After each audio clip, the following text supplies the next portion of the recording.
Good day, grade 8, and welcome to the beautiful music of India. India is a large and diverse country in South Asia. Its capital is New Delhi, known for its historical landmarks and vibrant culture. India is the most populous country in the world with over 1.7 billion people. The official languages are Hindi and English, but the country recognizes 22 other regional languages. India stretches from the high Himalayas in the north to the tropical coast in the south. The Ganges River flows through the northern plains, providing water and fertile land for agriculture. India's coastline stretches more than 7,500 kilometers along the Arabian Sea and the Bay of Bengal, offering beautiful beaches and harbors. India's climate is incredibly diverse and varies greatly from region to region. The northern mountains have cold, snowy winters and mild summers, while the central and southern parts of India have a tropical climate with hot summers and mild winters. The monsoon season, which lasts from June to September, brings heavy rainfall to most parts of the country, making the landscape rich and green. Bakit kaya diverse ang kanilang climate? Well, because India crosses the equator. So alam niyo na kung paano nagahati ang kanilang klima. The Taj Mahal in Agra is one of the world's most famous monuments, renowned for its stunning white marbles architecture. The Red Fort in Delhi is a historic fortress that served as the main residence of the Mughal emperors.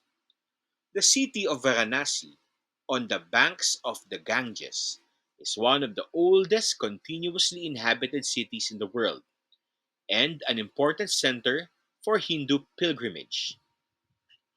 As you can see, the Taj Mahal is dedicated to the wife of Raja Mahal, which is Mumtaz Mahal.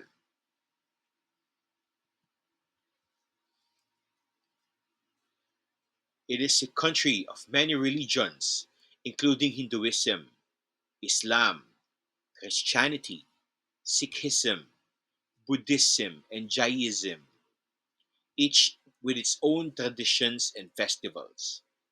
Music and dance are central to Indian culture, with classical forms such as Bharatanatyam and Kathak, as well as popular music and dance. Indian cuisine is famous for its rich flavors and spices. Dishes such as biryani, curry, and samosas are enjoyed around the world. Festivals such as Diwali, the Festival of Light, and Holi, the Festival of Color, are celebrated with great enthusiasm throughout the country.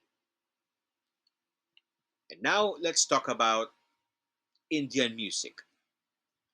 India is the largest country in South Asia where music is as vast as its geographic location. The music of India reflects different aspects of South Asian culture, exhibited through musical performances, utilizing distinctive musical elements. Indian music remains fundamental to the lives of its people. It serves as a source of spiritual inspiration, cultural expression, and entertainment. India's classical music tradition includes Carnatic and Hindustani music, which have been developed over many centuries. Let's get to know more about Carnatic music and Hindustani music. Carnatic music refers to the music from South India sa ibaba, directed to a Hindu god, which is why it is called also the temple music. Music pieces are mainly set for the voice end with lyrics. Compositions called kirti are devotional songs. Hindustani music, on the other hand, goes back to Vedic period times around 1000 BC, predominantly found in the northern and central regions sa itaas at sa gitna. Nasal singing is observed in their vocal music in North India. The most common style of singing is called kyal, a word which means imagination. Let us watch this video to understand more of the difference between Carnatic and Hindustani music. Students often ask me, what is the difference between Carnatic and Hindustani classical music? This is a very interesting question and also very important. First of all, we should be proud that India has not just one but two major forms of classical music. So before we start learning either Carnatic or Hindustani classical, we must be aware of what are the major differences between the two. And that's what we're going to find out in today's video. I'm Pratibha Sarathi and you're watching Vox Guru's learning series. Dum, dum, dum, dum, dum, dum, dum, dum, dum, dum, dum,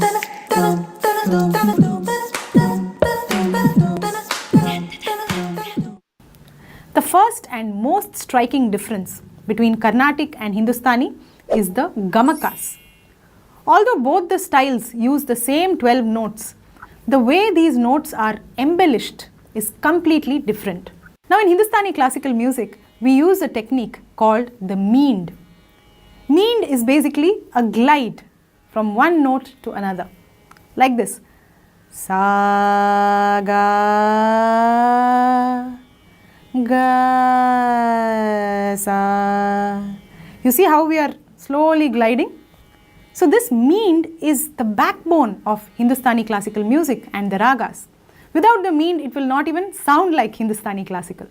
Whereas in Carnatic music, we use a technique called the kampitam. Kampitam is like an oscillation.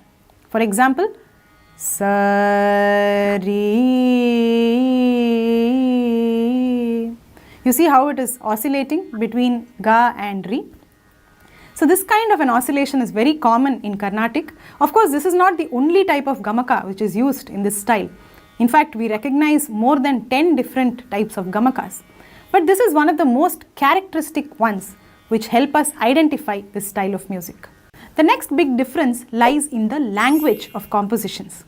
Since Carnatic music originated in the south of India, you will see that many compositions use South Indian languages, right? Whereas Hindustani classical compositions would use North Indian languages.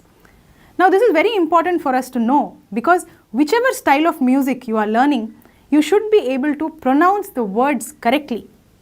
I believe that 50% of a song's beauty lies in its pronunciation. So even if you may not know the language, you should at least make an effort to understand the pronunciation, the accent, and the articulation of each and every word. The third difference lies in the compositions.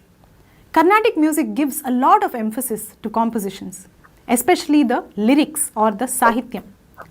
So if you want to learn Carnatic music, you should be ready to develop a big repertoire of many compositions, and it is through these compositions that you will get deeper insight into the ragas.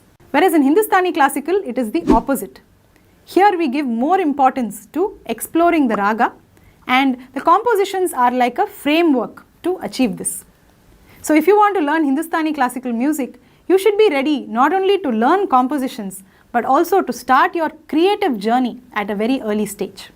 And finally, we talk about the theme of the compositions. Both Carnatic and Hindustani classical use a wide variety of emotions in all the songs that we learn. But the main difference is that in Carnatic music, all these emotions are expressed more in a devotional context. You will find a variety of emotions like love, romance, anger, betrayal, yearning, and so on. But these will all be expressed in a divine context, not in a human-to-human context. So this is very important for you to know before you start learning Carnatic music, right? Even if you may be of a different faith or you may have a different belief, you should at least be comfortable enough to understand the gist of the compositions so that you can feel more connected to it and express the emotions appropriately. Whereas in Hindustani classical music, you will find a lot of compositions which talk about human emotions, human interactions with each other. So here we make that spiritual connection not through the lyrics but through the ragas. Hope you enjoyed this video. If you would like to learn Indian classical music either in the form of Carnatic or Hindustani, please drop us a message. Our contact details are in the description. So we will be happy to help you with some professional training in any of these styles. And also remember to download the Vox Guru app and sign up for one of our courses. We have plenty of options available for you in Indian classical music and voice culture. So please download the app and I'll be waiting to hear from you. Students often ask me, what is the difference between Scroll back to the video and copy the details of the notes. And next meeting, we shall learn about the classification of Indian musical instruments. Thank you.